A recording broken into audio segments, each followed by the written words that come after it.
제2부 서열을 낮춰라. 사품사 기억하십니까? 동사, 명사, 형용사, 부사 이 사품사의 서열을 강등시키는 것들에 대해서 오늘 배워보도록 하겠습니다. 이것들의 공통적인 특징을 잘 기억하시면 도움이 되겠습니다. 서열 낮추기 기능을 할 수 있는 4가지가 있습니다. 그 4가지, 첫 번째 종속 접속사, 그리고 두 번째 to, 세 번째 ing, 마지막 하나는 전치사입니다. 이 4가지를 우선 기억해 주시기 바랍니다. 먼저 종속 접속사는 문장 앞에서만 사용되어집니다. 문장은 곧 커다란 동사파라고 설명드릴 수 있는데요. 이 동사파의 서열을 강등시키는 역할을 하는 것이 종속 접속사입니다. to와 ing 역시 동사파 앞에 사용되어집니다. 이때의 동사파와 문장의 동사파는 약간 다르다라고 설명드릴 수 있습니다. 구체적인 내용은 다음 장에서 설명드리도록 하겠습니다. 전치사의 경우는 명사파 앞에서만 사용되어지는 것이 원칙인데요. 이 명사파의 서열을 강등시키는 것이다 라고 설명드릴 수 있습니다. 꼭 기억해 주십시오. 종속 접속사, to, ing, 전치사 4가지는 공통적인 특성이 있습니다. 서열을 낮추는 기능 기억해 주십시오. 문장의 서열을 강등시키는 역할을 하는 종속 접속사에 대해서 알아보도록 하겠습니다. 먼저 문장이라고 하는 것은 현재나 과거처럼 시간의 표현을 담고 있는 동사가 들어있는 커다란 동사파, 이것을 문장이라고 말씀드릴 수 있는데요. 이 문장 앞에 종속 접속사를 두어서 문장의 서열을 강등시키게 되는 것입니다. 기억하고 계십니까? 사품사, 뭐뭐가 있었죠? 자, 사품사에는 동사, 그리고 명사, 형용사, 부사와 같은 4개의 품사가 있었습니다. 이 동사가 단어들이 합해지면서 파를 만들게 될 것이고, 따라서 이와 같이 단어들이 확대가 되어지면 동사파, 명사파, 형용사파, 부사파가 되겠습니다. 이때 커다란 조직인 동사파, 문장 앞에 종속 접속사를 두게 되면 이제 이 전체의 덩어리는 서열이 강등되어져서 하위에 있는 명사파, 형용사파, 부사파 중에 하나로 사용되어지는 것입니다. 따라서 우리가 흔히 부르고 있는 종속절이라고 하는 형태는 바로 이 명사파, 다른 말로 명사절이라고 설명드릴 수 있는데요. 명사파, 형용사파, 부사파 셋 중에 하나로 사용되어지는 것입니다. 이때 명사파, 형용사파, 부사파 어떤 것인지 확인하는 방법은 문장 내에서의 위치에 따라서 알아볼 수 있습니다. 이 전체 부분이 하나의 종이 되어졌으므로 짱이 또 있을 겁니다. 따라서 그 짱, 동사파 다음에 어디에 위치되어 있느냐에 따라서 이 종속절은 명사파, 형용사파, 부사파로 정리가 되어지게 됩니다. 자, 중요한 거 하나, 이때 종속 접속사는 문장을 죽이는 역할을 했으므로 종속 접속사가 더 짱이 되게 됩니다. 여기에 사용되어지는 단어들은 that, when, who, because와 같은 단어들이 있는데요. 이런 단어들은 학습자가 문장을 학습해 나가는 과정에서 하나씩 하나씩 정리해 보시는 것도 큰 도움이 될 것이라고 생각되어집니다. 꼭 기억해 주십시오. 문장의 역할을 못하게 하는, 즉 문장의 서열을 강등시키는 종속 접속사, 아주 중요한 부분이었습니다. 동사파의 서열을 낮추는 또 다른 장치인 to와 ing에 대해서 알아보도록 하겠습니다. to와 ing 뒤에 나온 동사파의 속에 들어있는 동사의 특징은 시제가 없다라는 것입니다. 이 부분은 종속 접속사 뒤에 오는 동사가 시제가 있는 반면에 to와 ing는 시제가 없는 동사파가 온다라는 특징을 가지고 있습니다. 매우 중요한 부분 중에 하나입니다. 바로 이 동사파와 to나 ing가 만나서 이제 서열이 강등되어지는데요. 이때 부르는 이름을 한번 보겠습니다. to는 우리가 일반적으로 to 부정사라고 부릅니다. to가 붙어 있을 때 이름을 부정사, 그리고 ing가 붙어 있을 때 이름은 동명사 또는 분사, 이렇게 불려지고 있습니다. 자, 다시 한번 우리가 서열을 한번 생각해 보겠습니다. 자, 가장 짱이었던 동사, 그리고 명사, 형용사, 부사, 4개의 품사가 동사가 덩어리가 되면 동사파가 되겠지요. 이 자리에 종속 접속사를 놓게 되거나 또는 to나 ing를 놓았을 때 이것들이 가지고 있는 공통적인 특징은 동사파를 더 이상 동사의 역할을 못하도록 강등시킨다라는 특징이 있습니다. 따라서 이 종접이나 to나 ing는 명사파 또는 형용사파 또는 부사파로 강등시키는 장치다라고 공통적인 특성을 설명드릴 수 있을 것 같습니다. 이때 부정사, 그래서 우리가 일반적으로 알고 있는 부정사의 용법에 명사적인 용법, 형용사 용법, 부사 용법 이렇게 3개가 들어있는 이유 중에 하나가 to를 붙여서 동사 역할을 못하게 하는 그런 특징이 있다라고 설명하는 것과 일맥상통한다라고 말씀드릴 수 있습니다. ing가 들어갔을 때의 명사적인 역할, 즉 MP로 사용되어지는 이런 부분이 동명사라고 이름이 불려지는 거고요. 그리고 형용사나 부사 역할하는 이 부분은 분사, 이렇게 이름이 불려진다라고 기억하시면 되겠습니다.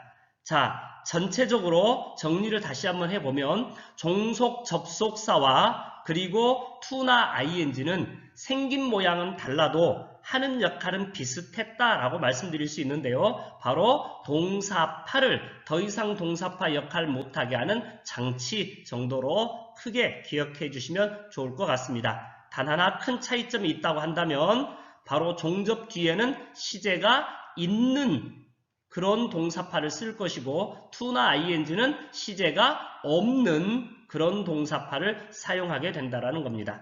자, 여기에서 마지막 하나 ing가 동그라미 표시되어 있죠. 이거는 단어가 아니고 기호이기 때문에 이 기호는 자기 바로 뒤에 오는 단어와 합체해서 사용되게 됩니다. 지금 그림대로라면 이 속에 들어있는 보조동사 옥스는 아무것도 없을 것이고 이제 동사 원형만 나타날 것이기 때문에 이 ing는 동사 원형에 붙여서 한 단어로 사용되어지게 됩니다.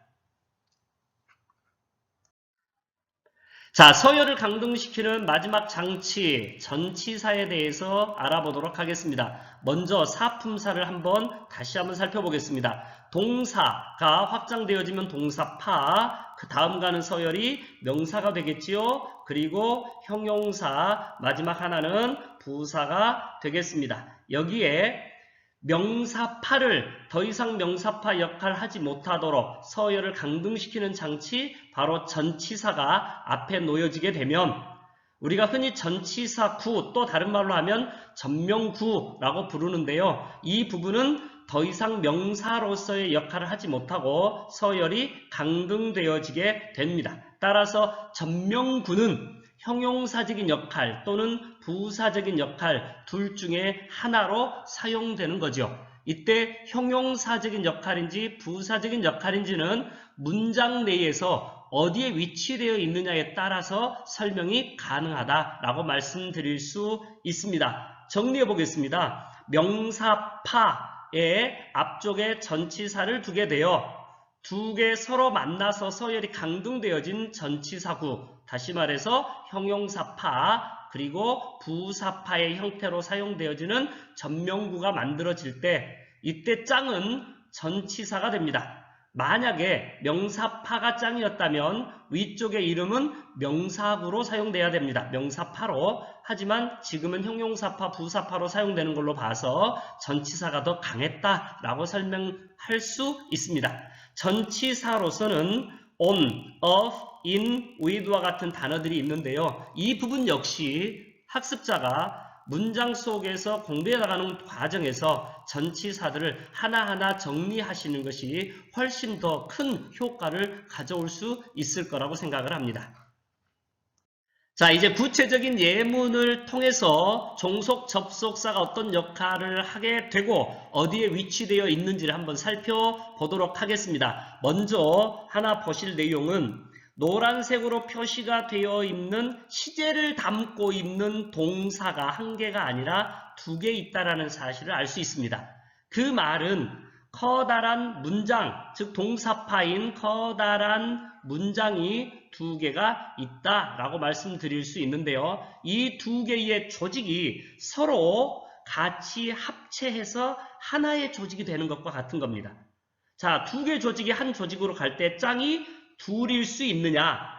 글쎄요, 둘인 것보다는 하나인 것이 조직을 관리하기에 더 유리할 것이다 라는 생각이 듭니다. 따라서 이 자리에 종속 접속사를 표현하게 되면 이렇게 종속절이라고 하는 형태가 만들어질 것이고, 그래서 앞쪽에 나와 있는 짱 1번, 뒤에 나와 있는 짱 2번의 서열을 서로 나눌 수 있도록 만들어주는 장치가 바로 종접이라고 설명될 수 있습니다. 자, 이제 종속절은 더 이상 동사파 역할로 사용될 수 없으므로 이 부분은 문장에 어디에 위치되어 있느냐에 따라서 명사파 또는 형용사파, 부사파 셋 중에 하나로 사용되어질 겁니다.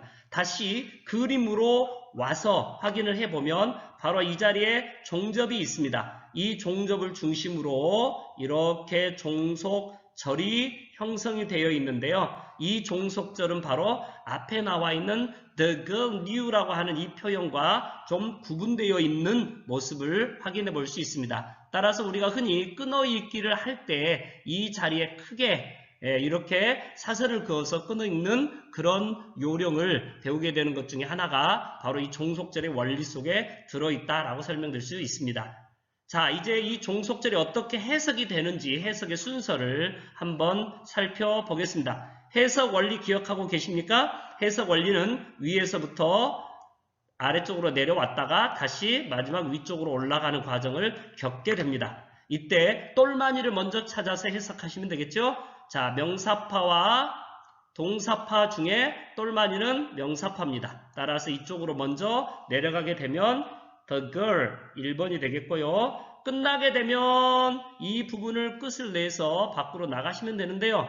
혹시 마무리가 안 된 부분이 있다면 다시 아래쪽으로 내려갔다 오시면 되겠습니다. 이 과정을 반복하게 되면 똘마니를 찾아서 가는 과정에 자, 조심할 거 하나 있죠? 종속 접속사, 종속절의 종접과 문장의 동사파가 나타날 텐데요. 이때 짱은 종속 접속사가 짱입니다. 따라서 똘마니는 아래쪽 문장으로 먼저 내려가게 되겠죠. 이렇게 찾아 내려오게 되면 두 번째 2번이 바로 he, 그리고 마무리가 안 된 부분을 찾아서 다시 아래쪽으로 내려가게 되면 not 하는 부분이 세 번째, 그 다음 마무리 안 된 was, 그리고 that이라고 하는 종속 접속사 짱이죠. 굉장히 중요한 단어이기 때문에 반드시 해석이 된다라고 기억해 주시면 좋을 것 같습니다. 이 부분이 다섯 번째 해석이 되겠고요. 그리고 마무리가 돼서 올라가는 과정에 마지막 하나 new라는 단어는 여섯 번째 해석으로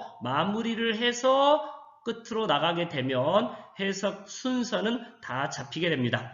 이 부분을 다시 간단하게 덩어리로만 생각을 하신다면 지금 같은 경우는 파 단위로 the girl knew that 그리고 he was a doctor 이와 같이 덩어리 단위로 쪼개서 해석을 해보는 것도 한 가지 방법일 수 있습니다. 지금까지 공부했던 내용들을 총정리해 보자면 자, 사품사의 서열을 낮추는 게 있었습니다. 동사파의 서열을 낮추는 장치 3개 기억나십니까? 하나는 종속 접속사, 그리고 to, 그리고 ing. 자, 그리고 명사파의 서열을 낮추는 장치는 전치사 꼭 기억해 주시고 그것들이 문장 내에 어디에 위치되어 있느냐에 따라서 해석이 각각 다르게 될 수도 있다라고 하는 것을 기억해 주시면 되겠습니다. 자, 여러분도 이제는 영어를 잘 하실 수 있습니다.